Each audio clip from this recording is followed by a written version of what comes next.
Kamal Azraq, bonjour. Bonjour.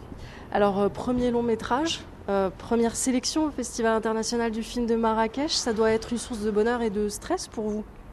Oui, effectivement, c'était beaucoup d'appréhension avant la première projection, parce que c'était la première fois qu'on présentait le film ici au Maroc, mais aussi beaucoup de soulagement, un grand honneur d'être parmi les films en compétition officielle, surtout que on avait participé il y a quelques années aux ateliers de l'Atlas, ici même au Festival de Marrakech. Du coup, voilà, c'était le point de départ du film et puis l'arrivée dans ce même festival. Du coup, c'était un grand honneur. Alors, votre film a été diffusé dimanche soir au cinéma Colisée, il y a eu énormément de public et les réactions étaient vraiment satisfaisantes, les gens ont rigolé en regardant votre film, ça doit quand même faire plaisir de voir un accueil pareil. Oui, bien sûr. C'est vrai que voilà, on a fait le film avec des acteurs non professionnels dans la Casablanca, caméra à l'épaule. C'était très compliqué, très artisanal. Et, le montage aussi a été assez. Fallait trouver le bon équilibre. Du coup, voilà, c'était un travail de longue haleine. Et du coup, forcément, quand on voit que la salle réagit et que les gens sont curieux et viennent poser des questions, viennent demander mais comment vous avez fait ça, du coup, c'est très satisfaisant et c'est un grand soulagement pour nous tous.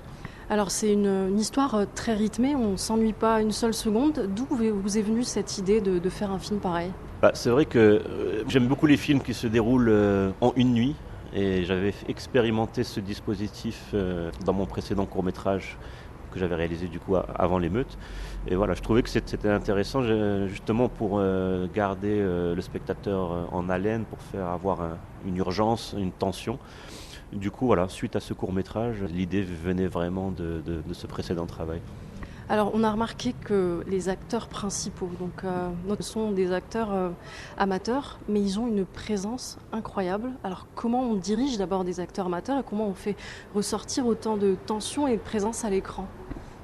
Bah, c'est vrai que déjà il faut choisir Les bons acteurs. les bons acteurs. Le processus de casting a été assez long pour qu'on puisse enfin rencontrer Ayoub et Abdeltif. Et c'est vrai que moi j'avais envie d'avoir des acteurs qui il suffit voilà, de voir le visage, de voir un regard pour ressentir une émotion. Comme c'est un film qui passe pas beaucoup par les dialogues, mais plus par les postures, les attitudes, il fallait vraiment avoir des acteurs qui aient une vraie présence à l'écran.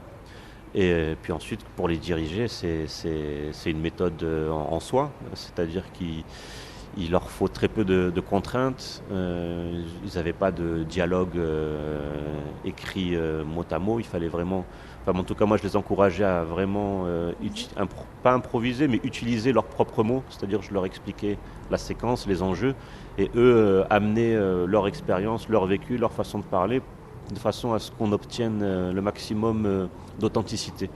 Et c'est vrai que de temps en temps, il y avait certaines contraintes techniques ou certaines phrases que j'avais vraiment envie qu'ils disent de la façon dont je l'avais écrite. Mais tout ça, ça ne fonctionnait pas. On n'a pas gardé parce que la spontanéité se perdait. Du coup, voilà, avec les non-professionnels, c'est vraiment de la souplesse, de l'adaptation et tout mettre en œuvre pour qu'ils soient le plus à l'aise possible. Alors, ça se passe à Casablanca en une nuit, vous l'avez dit. Est-ce qu'on peut dire que Casablanca, c'est un peu un personnage en plus dans cette galerie de personnages? Oui, c'est un personnage parce que pour moi, le film, c'est une sorte de road movie, mais à Casablanca et dans ses environs. On est dans une succession de rencontres, de personnages improbables, une succession de lieux étranges. Du coup, et on sent en arrière-plan cette ville infinie. On a l'impression qu'ils pourraient passer toute leur vie à errer dans la ville.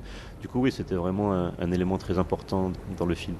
Alors, ce que j'ai remarqué dans votre film, c'est la lumière. Donc, ça se passe en pleine nuit. Vous focalisez beaucoup sur les visages, vous l'avez dit. Mais on remarque dans certaines scènes que dès que la lumière devient rouge, ça commence à devenir inquiétant. Est-ce que c'est voulu? C'est voulu, c'est vrai qu'avec le chef opérateur Amin Barrada, en amont, on s'était dit que on allait plonger les personnages dans l'obscurité, qu'on n'allait pas chercher à recréer des éclairages trop artificiels. On s'est beaucoup servi de la lumière préexistante.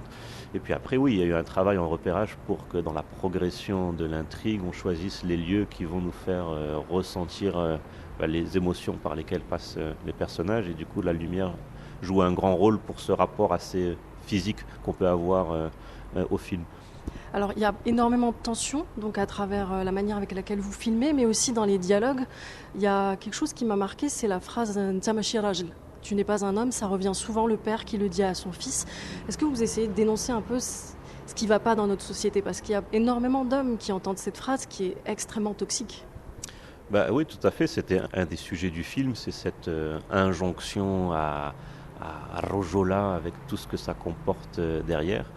Et ce qui était intéressant, c'est que oui, c'est quelque chose qui était présent dans le scénario, hein, qu'on a expliqué aux acteurs.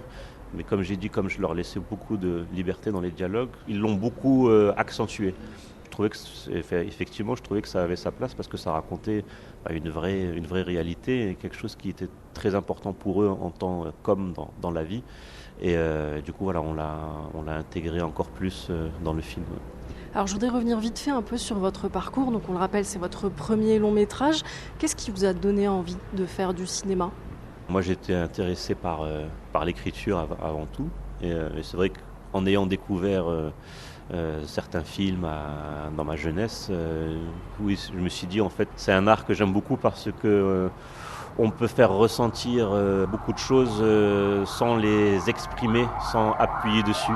Je trouve que dans le cinéma, ce qui est intéressant, c'est quand un regard va exprimer beaucoup plus que 10 pages de dialogue. Du coup, moi, c'est quelque chose que je trouve très fort et c'est vraiment cette façon de faire du cinéma qui m'intéresse. Quels sont les réalisateurs qui vous inspirent? Est-ce qu'il y a des réalisateurs marocains dont vous voulez suivre un peu le parcours ou même faire mieux? Oui, bien sûr, on a eu beaucoup de films marocains importants qui ont ouvert la voie.